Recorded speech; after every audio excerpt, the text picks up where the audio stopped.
Welcome friends, welcome back to my YouTube channel Eco Tutorials. We are meeting after a very long time and this time with a very clear objective that we have to prepare the students for final exams और basically हम कुछ important chapters की revisions देंगे आपको and I am starting with very important chapter that is determination of level of income and employment इससे शुरू करेंगे और इस चैप्टर को पूरा करने के बाद 4-5 लेक्चर्स इस पे देंगे. Then we will come to national income. National income के बाद नेक्स्ट हम करेंगे money banking and budget and balance of payment. ये मैं 2 ही लेक्चर्स में balance of payment, money banking ये सब कवर करूँगा. और then we will move to some important portion of Indian economics. Usually होता क्या है कि हम इंडियन इकोनॉमिक्स को निगलेक्ट कर देते हैं और बच्चे इसलिए सफ़र करते हैं और ज़्यादा हमारी अटेंशन जो है इस पोर्शन पे रहती है. सो इस रिविजनरी एक्सरसाइज में we are not doing anything. We are just concentrating on few important chapters जो स्टूडेंट्स को डिफ़िकल्ट लगते हैं. इजी चैप्टर्स, डिमांड, सप्लाई, ये आपने पता नहीं कितनी बार कर लिए, इन पर हम ज़्यादा नहीं रहेंगे. We will concentrate on few important chapters and the first chapter we are doing is determination of income employment, that is determination of equilibrium level of income. Macro economics की बात कर रहा हूँ. Determination of equilibrium level of income, इसमें जो कुछ करेंगे वो ये है. सबसे पहले हम करेंगे aggregate demand and supply. Aggregate word is aggregate demand and supply. Then we will be doing determination of income, determination of equilibrium level of income. Then I will be doing excess and deficient demand and how to control it. And last of all, I will be doing numericals of this portion, aggregate demand and aggregate supply, which मेरे हिसाब से बच्चों को बहुत ज़्यादा मुश्किल लगते हैं. उस पर हम कंसंट्रेट करेंगे. So first chapter we will be doing aggregate demand and aggregate supply, determination of equilibrium level of employment, then excess and deficient demand and last of all we will be doing numericals of this portion. और बहुत easy way में आपको numericals भी बताऊंगा. Friends, आप इस इन lectures को जो मैं देने जा रहा हूँ बड़े ध्यान से देखो, तो I don't think you will be facing any problem in your CBSE +2 economics. So let us start today's lecture, that is aggregate demand and aggregate supply. Before I start with this chapter, I want you to be introduced to a name. वैसे तो अब we are standing at the end of the year और आपने पूरा साल ये macro economics पढ़ी है क्लास में, तो आपको ये पता है कि किस नाम की बात मैं कर रहा हूँ. वो नाम है जॉन मेनार्ड केन्स. इस जॉन मेनार्ड केन्स ने 1936 में एक बुक लिखी. द बुक का नाम था the general theory of employment, interest and money. ये एक बुक इस इकोनॉमिस्ट ने लिखी और ये जो है 1929-30s की जो डिप्रेशन है, ग्रेट डिप्रेशन, उसके एक्सपीरियंस पे बेस्ड थी. Now let me friends tell you this John Maynard Keynes, he was followers of classical economist and especially Marshall. उसका फॉलोअर था. लेकिन क्या देखा गया कि डिप्रेशन के टाइम पर ये क्लासिकल इकोनॉमिस्ट जो टेक्निक्स बताते थे, डिप्रेशन मींस अनएम्प्लॉयमेंट हो रही थी, प्राइस लेवल गिर रहा था, इनकम एम्प्लॉयमेंट सब कुछ कम हो रहा था. और ये इकोनॉमिस्ट जो क्लासिकल्स हैं 1930s से पहले के इकोनॉमिस्ट जो हैं, मार्शल, JB से, ये जो भी टेक्निक्स बता रहे थे इस अनएम्प्लॉयमेंट को दूर करने के लिए, दे फेल्ड. और ये जो क्लासिकल इकोनॉमिस्ट थे ये फर्म बिलीवर थे कि इकोनॉमी में हमेशा फुल एम्प्लॉयमेंट. देखो मैं क्या, मेरी वर्डिंग्स को ध्यान से देखना, कैसे मैं इस लेक्चर को बिल्ड करता हूँ और कैसे उस लेवल पे पहुँचता हूँ जो आप पढ़ने जा रहे हो. ये क्लासिकल्स थे ये they used to believe that full employment is normal feature of a capitalist economy. मतलब अब पहली बात, full employment is a normal feature of a capitalistic economy. तो सबसे पहले तो ये वर्ड फुल एम्प्लॉयमेंट क्या है, बड़ी सिंपल टर्म्स में बोल रहा हूं, anybody who is willing to work at existing wage rate is granted employment.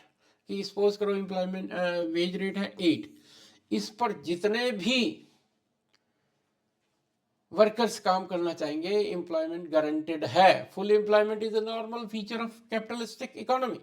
बड़े बड़े ध्यान से देखो मैं कैसे बिल्ड कर रहा हूं, कैसे इस चैप्टर पे जाऊंगा।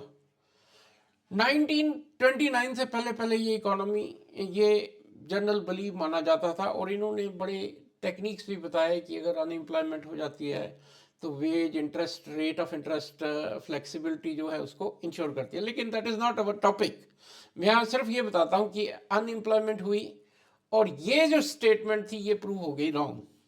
Full employment is normal feature of a capitalistic economy. तो सारी इकोनॉमीज तबाह हो रही थी, और तब एक इकोनॉमिस्ट हॉरिजन पे आता है, दैट इज J.M. केन्स। और वर्चुअली ये केन्स का ही स्टूडेंट था, J.M. केन्स। और इसने क्या ऑब्जर्व किया कि ये क्लासिकल्स कहीं ना कहीं कोई गलती कर रहे हैं। गलती क्या कर रहे थे, ये इकोनॉमिस्ट कहते थे full employment is normal feature of a capitalistic economy, और इसलिए ये they used to say that this aggregate demand is always equal to aggregate supply. जो हम पढ़ने जा रहे हैं, एग्रीगेट डिमांड एग्रीगेट सप्लाई पढ़ने जा रहे हैं। ये इकोनॉमिस्ट ये बिलीव करते थे कि ये एग्रीगेट डिमांड और सप्लाई हमेशा इक्वल रहती है, इसलिए there is no full employment is no problem and it is insured.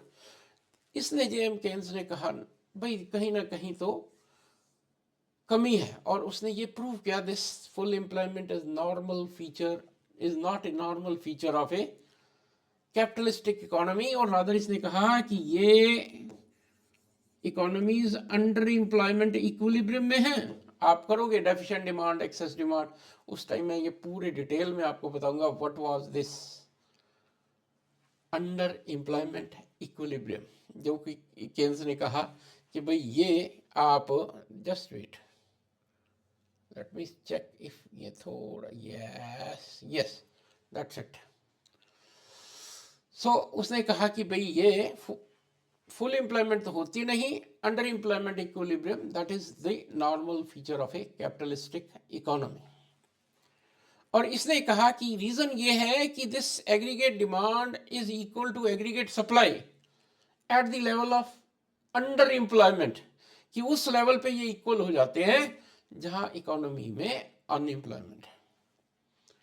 ये तो बड़ी अजीब सी बात है। ये कहते हैं फुल एम्प्लॉयमेंट पे होता है, ये कहता है कि ऐसी लेवल पे इक्वल हो जाते हैं जहां अनएम्प्लॉयमेंट। इनफैक्ट इसने ये कहा कि ये डिप्रेशन का कारण है कि एग्रीगेट डिमांड एग्रीगेट सप्लाई से कम है eight the level of eight the level of equilibrium, वहां पर ये कम रह रही है। और अगर आप इसको फुल एम्प्लॉयमेंट लेवल तक लेके जाना चाहते हैं तो एग्रीगेट डिमांड को आपको बढ़ाना पड़ेगा, लेकिन धीरे धीरे हम इस पे पहुंचेंगे। मेन चीज जिसको मैं शुरुआत करना चाहता हूं वो ये है कि ये जो आप इकोनॉमिक्स का ये पोर्शन पढ़ने जा रहे हो ये J.M. केन्स से रिलेटेड है, और बेसिकली ये मान के चलता है कि दिस फुल एम्प्लॉयमेंट, और रादर ये मान के चलता है कि ये क्लासिकल्स जो थे वो गलत थे। तो इसको बिल्डअप करने के लिए हम क्या करेंगे, हम पहले एग्रीगेट डिमांड को एक्सप्लेन करेंगे, एग्रीगेट सप्लाई को एक्सप्लेन करेंगे, फिर उनकी इक्वलिटी, कैसे equilibrium level of income determine होता है, और once we determine that equilibrium level of income, तब केन्स पे आएंगे कि केन्स ने बताया कि कैसे इसमें गड़बड़ हो रही है और कैसे अनएम्प्लॉयमेंट आ रही है। So let us begin with our chapter that is aggregate demand and aggregate supply. तो फ्रेंड्स आपको पता है you are in macroeconomics not microeconomics. आप मैक्रो की जगह पर रादर ये इसको थोड़ा सा छोटा कर देते हैं, ये पोर्शन थोड़ा सा बड़ा रखते हैं, कि आप मैक्रो की जगह माइक्रो की जगह मैक्रो पूरी इकोनॉमी की बात कर रहे हो। तो जब मैं एग्रीगेट डिमांड कहता हूं I am not talking about I'm not talking about demand of an individual firm or a consumer. I am talking about demand in the whole economy. Now, what is aggregate demand? Let's see. Now, what is this? This is थोड़ा सा, let me check, थोड़ा सा और अगर आता है तो। I'm not very वो क्या कहते हैं कि ज़्यादा कंप्यूटर से अभी नहीं हो, come back. So what is this? It is sum total of expenditure that the people plan to incur on purchase of goods and services produced in the economy. कि टोटल देखो, पहली बात तो ये एग्रीगेट डिमांड एक्सपेंडिचर को दिखाती है कि जितने people living in the economy, जितने सम ऑफ ऑल द एक्सपेंडिचर, हर तरह का एक्सपेंडिचर एक साल में जो करना चाहते हैं उसको एग्रीगेट डिमांड कहते हैं. सो पहली चीज जो आपको इसमें पता चल रही है, AD is sum of all expenditures. तो आपने ये याद रखना है कि एग्रीगेट डिमांड एक्सपेंडिचर को रिप्रेजेंट करती है. Sum of all the expenditures in an economy in an accounting year, कि एक साल में पूरी इकोनॉमी में कितना एक्सपेंडिचर हो रहा है ऑन गुड्स एंड सर्विसेज. फिर पढ़ाओ, देखो मैं क्या बोलता हूँ. Sum total of expenditure that the people plan to incur on the purchase of goods and services produced in economy during corresponding to their different levels of income, कि different levels of income पर क्या खर्च कर रहे हैं. Aggregate demand in simple word represents total planned expenditure. अब यहाँ पर एक बहुत ही इंपॉर्टेंट वर्ड यूज हो गया जो कि आप लोगों को इसमें पूरे में चैप्टर में यूज करना है, और वो है प्लान्ड एक्सपेंडिचर. फ्रेंड्स देखो क्या बोल रहा हूं मैं, वर्ड बार बार आएगा, planned expenditure, planned supply, aggregate supply. इसके लिए मैं दो वर्ड्स यूज करता हूं. देखो मैं कैसे बिल्ड कर रहा हूं, ये देखो आप, एक्स एंटे एक्स पोस्ट, ये होता प्लान्ड और ये होता रियल. कि अगर रियल इनकम माइनस कंजम्पशन कर दूं तो सेविंग आती है, रियल सेविंग. और planned income minus planned consumption is planned savings. तो मैं जो बता रहा हूं कि वो ये वर्ड आएगा, अगर प्लान्ड वर्ड आ रहा है तो यहां पर सिर्फ एक एक्स एंटे सेंस में हम यूज कर रहे हैं, एक प्लानिंग कर रहे हैं, रियलिटी नहीं है. और अगर मैं एक्स पोस्ट वर्ड यूज कर रहा हूं तो वो रियल. तो ये एग्रीगेट डिमांड और एग्रीगेट सप्लाई जो आप पढ़ रहे हो, देखो एक याद रखना कि केन्स की इकोनॉमिक्स का एक बेसिक फीचर है कि ये एक शॉर्ट पीरियड इकोनॉमिक्स है. ये बिलीव करता था केन्स, इसने कहा कि in the long period we are all dead, कि लॉन्ग पीरियड में हम सब मर चुके होंगे, इसलिए इसने सिर्फ शॉर्ट पीरियड की बात की है. सो जब मैं कहता हूं aggregate demand is sum of all expenditures, I am talking only about planned expenditure. Plan क्या आप प्लान करते हो एक साल में कितना एक्सपेंडिचर. पहली बात जो दिमाग में आ गई कि वो है कि एग्रीगेट डिमांड जो है this is nothing but planned expenditure. और देन कंपोनेंट्स ऑफ, ये बहुत इंपॉर्टेंट है, this is components. Now what is this components of aggregate demand. Now दो कंपोनेंट्स लेते हैं हम शॉर्ट पीरियड में, and we are talking about two sectors economy. देखो आपने पढ़े हैं इकोनॉमीज में टू सेक्टर होते हैं, household and firms, then three sector household, firm and government, and fourth sector जिसमें आप रेस्ट ऑफ द वर्ल्ड ले लेते हो. तो टू सेक्टर में हो गए household and firm, three sector में हो गए household, firm and government, और फोर्थ सेक्टर में हो गए household, firm, government and foreign sector. तो जो आपके सिलेबस में you are talking only about two sector model. इस टू सेक्टर मॉडल में एग्रीगेट डिमांड जो है, देखो यहां लिखा है close economy, open economy. Close और ओपन कौन सी है? क्लोज होती है जिसमें there is no foreign trade, no rest of the world sector. और क्लोज होती है जिसमें नो फॉरेन ट्रेड, इसमें वो होती है जो कि ओपन है जिसमें फॉरेन सेक्टर होता है. तो क्लोज इकोनॉमी भी आगे दो तरह की है, टू सेक्टर जो मैंने बोला, two sector and three sector. Two sector में आता है सी प्लस आई, और इसमें हो जाएगा सी प्लस आई प्लस जी, और ये हो जाएगा C plus I plus G plus X minus M. Friends बड़े ध्यान से देखो, आपने सिर्फ सी प्लस आई करना है, लेकिन आपने नेशनल इनकम पढ़ी है, आप उसमें फाइनल एक्सपेंडिचर करते हो, जब निकालते हो एक्सपेंडिचर मेथड, तो उसमें जो फॉर्मूला यूज होता है वो ये होता है, वो आएंगे उस पर। यहाँ पर सिर्फ ये याद रखो कि here we are talking only about a close economy and that two of a two sector economy. तो फ्रेंड फिर बिल्डअप करूं, एग्रीगेट डिमांड प्लान्ड एक्सपेंडिचर को दिखाती है एक साल में, और दूसरा हम शॉर्ट पीरियड की बात कर रहे हैं, टू सेक्टर्स की बात कर रहे हैं, 3 और 4 सेक्टर की बात यहाँ नहीं कर रहे, हमारे सिलेबस में सिर्फ 2 सेक्टर है। तो आपने पहली आइडेंटिटी रखनी है याद, वो है this y is equal to c plus i consumption plus this is 2 sector identity.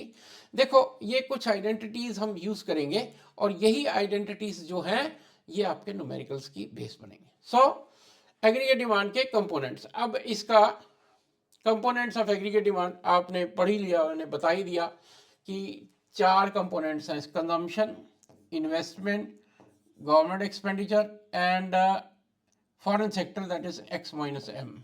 आप ऐसे लिखते हो y is equal to C plus I plus G plus X minus M.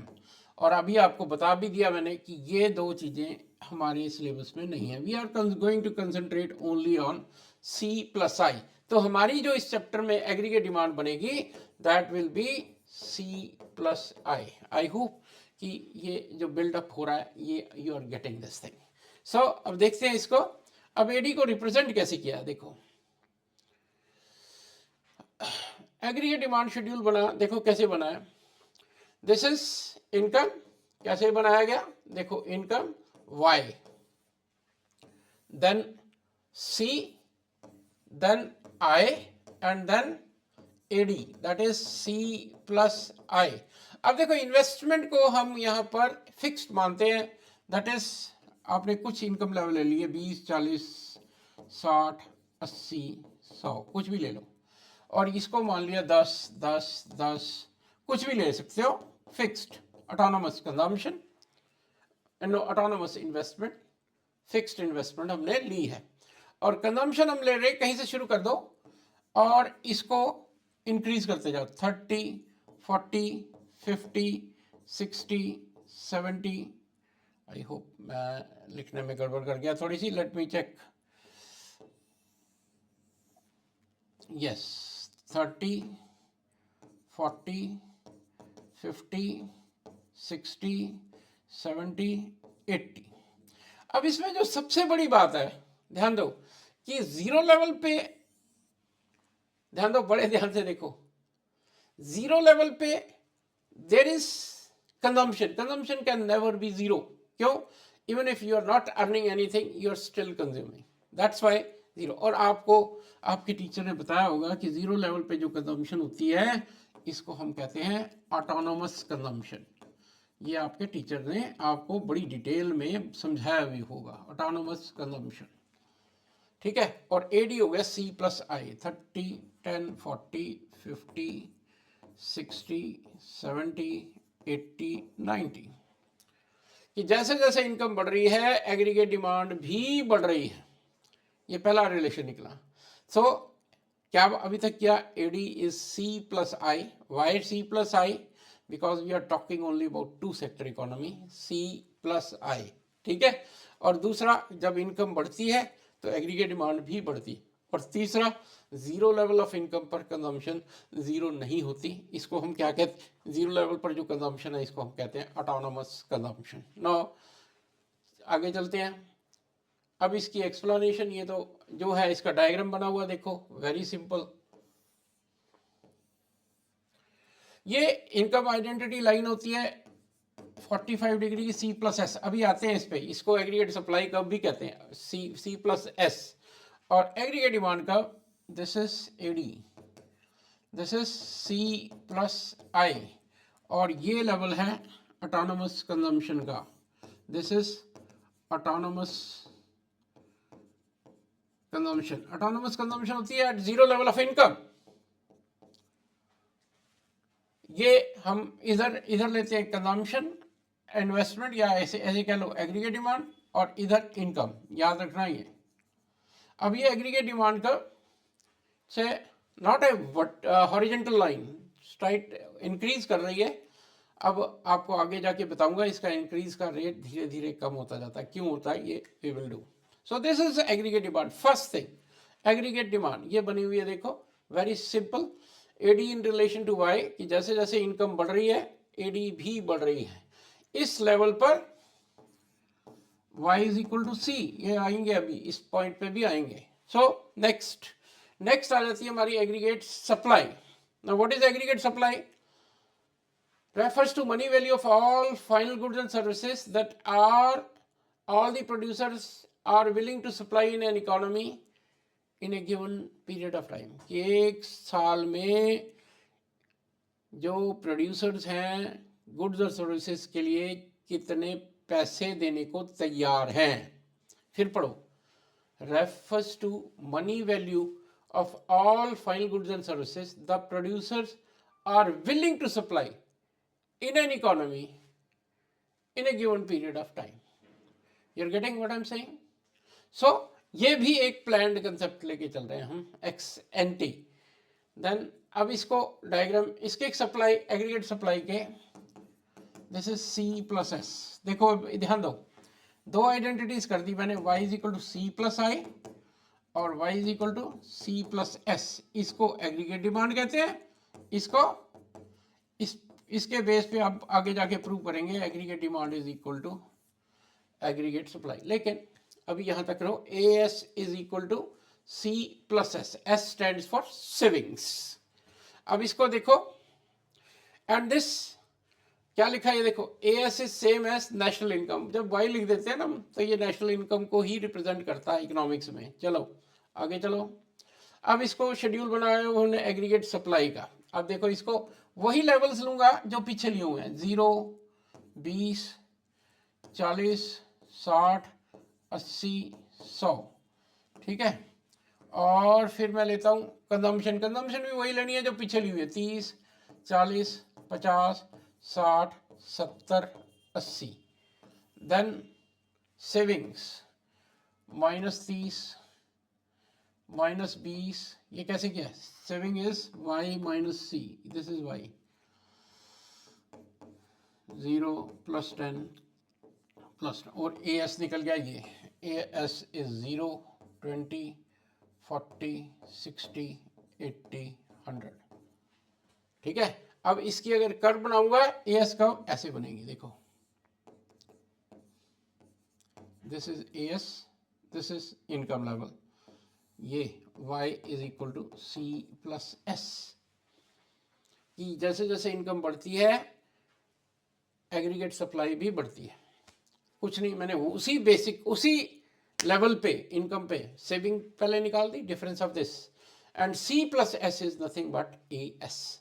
अब अपने क्या करना है, ए डी पढ़ लिया, ए एस पढ़ लिया, अब इन दोनों को कंबाइन करूंगा जिससे मेरे को निकलेगा equilibrium level of income. Let us see, this is determination of equilibrium level of income.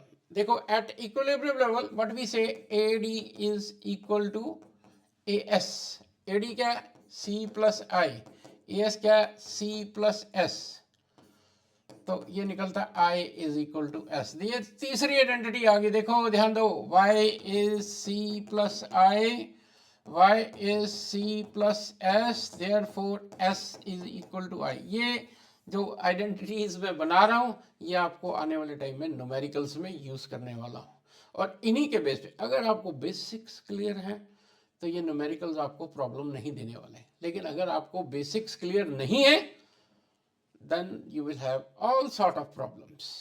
You're getting my point? So this is y is equal to c plus I, c plus s, s is equal to। अब इसको मैं table बनाता हूँ, इसका देखते हैं। अब equilibrium के लिए हम कहते हैं दो अप्रोचेस हैं, एक A D and A S approach, पहले यही करेंगे, फिर करेंगे सेविंग एंड इन्वेस्टमेंट अप्रोच। अब ए डी और ए एस अप्रोच में कुछ नहीं, वही लेवल लेता हूँ मैं, इनकम 0, 20, नो, हमने क्या लिया था, जस्ट वेट चेक कर लेते हैं, यस 20, 40, 60, 80, 100 और मैंने एडी लेवल लिया था, लेट अस सी, एडी था मेरा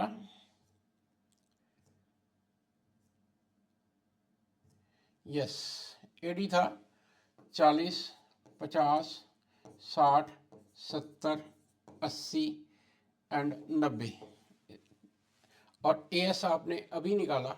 व्हाट वाज एएस? एएस का फिगर था मेरे पास ये, that is as is 0, 20, 40, 60, 80 and 100। Now friends देखो ध्यान से, बड़े ध्यान से देखना,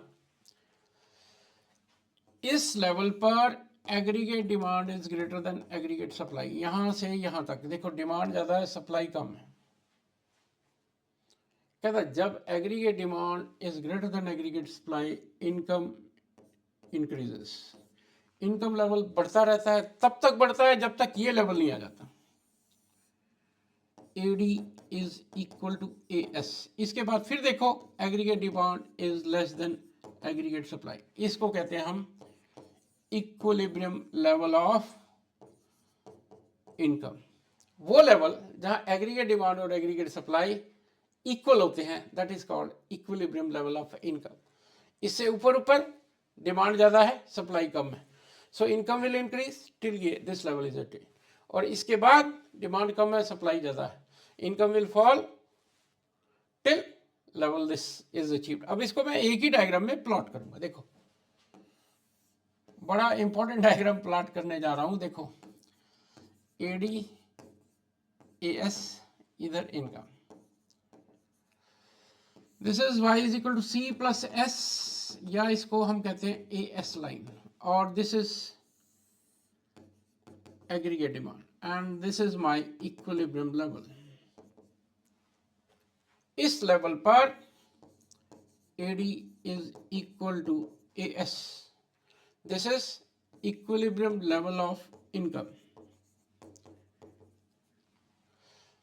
ठीक है, वेरी सिंपल, वो लेवल जहां एडी और एएस इक्वल होते हैं, that is called equilibrium level of income. Now what happens, ये लेवल, अब मैं जो बताने जा रहा हूं ये आप लोग ये समझो कि आप अगर 10 ईयर उठाओ, 10 पेपर देख लो, 8 में ये क्वेश्चन है। ये तो हो गया इक्विलिब्रियम लेवल। कहता है what happens to equilibrium level of income when ex ante AD is greater than ex ante AS. ये क्या हुआ, जस्ट कंफ्यूज कर दिया, ये है ही एक्स एंटे है, प्लान्ड है। कहता जी अगर ये लेवल हो, ये लेवल कौन सा है, जिसमें aggregate demand is more then aggregate supply. ये देखो एग्रीगेट डिमांड इतनी है और एग्रीगेट सप्लाई इतनी है। कहता इस लेवल पर income will increase till AD is equal to AS. और अगर ये है, इसमें क्या देखो, एग्रीगेट सप्लाई ज्यादा होगी, एग्रीगेट डिमांड। देखो फ्रेंड्स मैं क्या कह रहा हूं, time and again they are asking this question, what happens if ex ante supply is more than ex ante demand. Ex ante saving is more than, वो आगे आता है, ex ante aggregate supply is more than ex. ये दोनों concept दिमाग में उठा लो, we are doing ex ante, just to confuse you वो वर्ड यूज कर देते हैं एक्स एंटे, और बच्चा कहता मैं तो गया ही नहीं।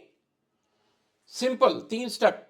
पहला तो इक्विलिब्रियम जहां एडी और ईएस इक्वल होते हैं, फिर इसके बाद पहले ex ante aggregate demand is more than ex ante aggregate supply, income will increase till these two are equal. और इधर ex ante supply is more than ex ante demand, इसको कम होगी तब तक जब तक ये इक्वल ना हो जाए। तो इक्विलिब्रियम वही है जहां पर एडी और एएस इक्वल होता है।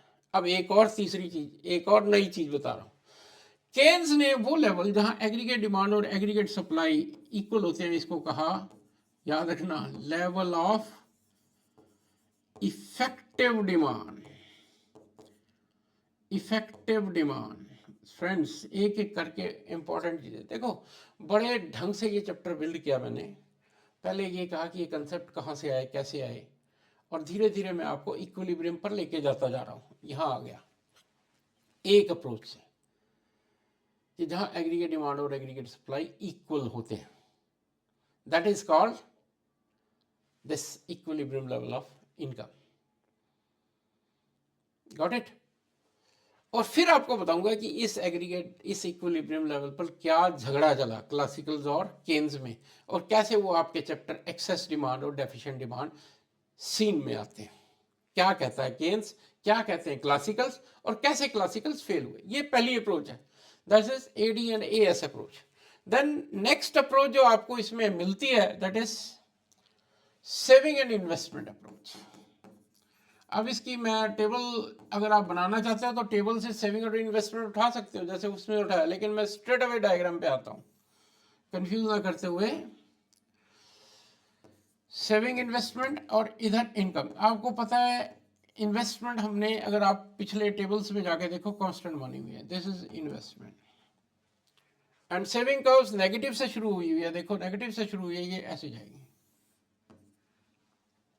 फिर वही इक्विलिब्रियम वहां होगा जहां सेविंग और इन्वेस्टमेंट, अभी एक आइडेंटिटी मैंने प्रूव की, सेविंग और investment equal, this is called equilibrium level of income through saving and investment approach. अब फिर इसमें भी वो पूछ सकता है कि what happens if this is the level y1। अब इसमें क्या, इन्वेस्टमेंट सेविंग से ज्यादा है, कहता है income will increase till this happens. और इस लेवल एक ये, अब इसमें सेविंग ज्यादा इन्वेस्टमेंट से, ये देखो saving is more then investment, income will fall till equal. Equilibrium वही आना है जहां सेविंग और इन्वेस्टमेंट इक्वल होते हैं। इसमें भी word x एंटे investment, x एंटे savings use हो सकता है, कुछ नहीं कंफ्यूज करने वाली बात है। आपने सिंपल सेविंग इन्वेस्टमेंट ही है, वो एग्रीगेट डिमांड एग्रीगेट सप्लाई ही है। तो फ्रेंड्स हमने क्या किया, हमने दो चैप्टर, दो क्वेश्चंस, दो अप्रोचेस किए हैं। हमने इक्विलिब्रियम लेवल ऑफ इनकम को डिटरमिन किया है कि इस मैक्रो इकोनॉमिक्स में इनकम का, देखो +1 में आप करते थे determination of equilibrium level of price, यहाँ करते हैं इक्विलिब्रियम लेवल ऑफ इनकम। दो अप्रोचेस की, एडी और एएस और एस एंड आई। एडी और एएस में हम कहते हैं इक्विलिब्रियम वहां आता है जहां aggregate demand is equal to aggregate supply, और सेविंग इन्वेस्टमेंट अप्रोच में इक्विलिब्रियम वहां आता है जहां सेविंग और इन्वेस्टमेंट इक्वल होते हैं। एंड लास्ट में फिर से बता कि ये कंसेप्ट एक्स एंटे हैं, मैक्रो के कंसेप्ट हैं, शॉर्ट पीरियड के कंसेप्ट हैं, केन्स के कंसेप्ट हैं, शॉर्ट पीरियड के हैं। We are building the model कि पहले इक्विलिब्रियम डिटरमिन करेंगे और इसके बाद इसमें बताएंगे कि कैसे कैसे केन्स ने चेंज किए। यही सब कुछ इस स्लाइड्स में हुआ है, देखोगे आप। ये एडी और एएस अप्रोच ये बनाई हुई है। एंड देन आप YouTube चैनल पे जाके मेरी लास्ट वीडियोस भी देख सकते हो। ये टेबल हमने नहीं बनाया, ये वहीं से पीछे से ही उठाया, नथिंग एल्स। अब इसमें ये अच्छा, अब ये एक ही डायग्राम में दोनों भी बन सकते हैं जैसे ये बना हुआ है, इसमें कंफ्यूज होने वाली कोई बात नहीं है। आपको बता देता हूँ ये भी बना के, देखो ये क्या है, ये दो डायग्राम्स, इधर एडीएस, इधर इनकम, सेविंग इन्वेस्टमेंट इनकम, बात वही है। पहले बनाओ ये y is equal to C plus S. अच्छा एक चीज याद रखो कि बेटे जो भी चीज करो वेल लेबल्ड होनी चाहिए, कभी कंफ्यूज नहीं होगे आप। एडी और ये इक्विलिब्रियम लेवल ऑफ इनकम, इस पर ये सेविंग का, और यहां से आप एक ये इन्वेस्टमेंट का है और ये सेविंग, एक ही डायग्राम में ऊपर यहां पर एडी और एस इक्वल है, यहां पर सेविंग और इन्वेस्टमेंट इक्वल है। देखो आगे जाकर जब न्यूमेरिकल्स आप ये करोगे, ये क्वेश्चन आपको बहुत बार आया, derive the saving curve, derive the aggregate demand curve, यही कुछ है, यही बनाना है आपने। बड़े ध्यान से इसको देखते जाओ, आगे जाके फिर लाऊंगा इस डायग्राम को वापस। तो ये मेरा आज का पहला लेक्चर था फ्रेंड्स। देखो आप धीरे धीरे मॉडल बिल्ड करते जाएंगे और 4 लेक्चर्स में मैं न्यूमेरिकल पोर्शन पे पहुंच जाऊंगा, जो आप लोग देखोगे क्लास में भी जस्ट कैजुअल ढंग से किए जाते हैं, लेकिन ये बहुत ज़्यादा बेस मांगते हैं, और अगर आपकी बेस स्ट्रांग होगी तभी आप उन न्यूमेरिकल्स को ढंग से कर पाओगे. So wish you all good luck and do subscribe to my channel. Thank you. We will come again. Thank you.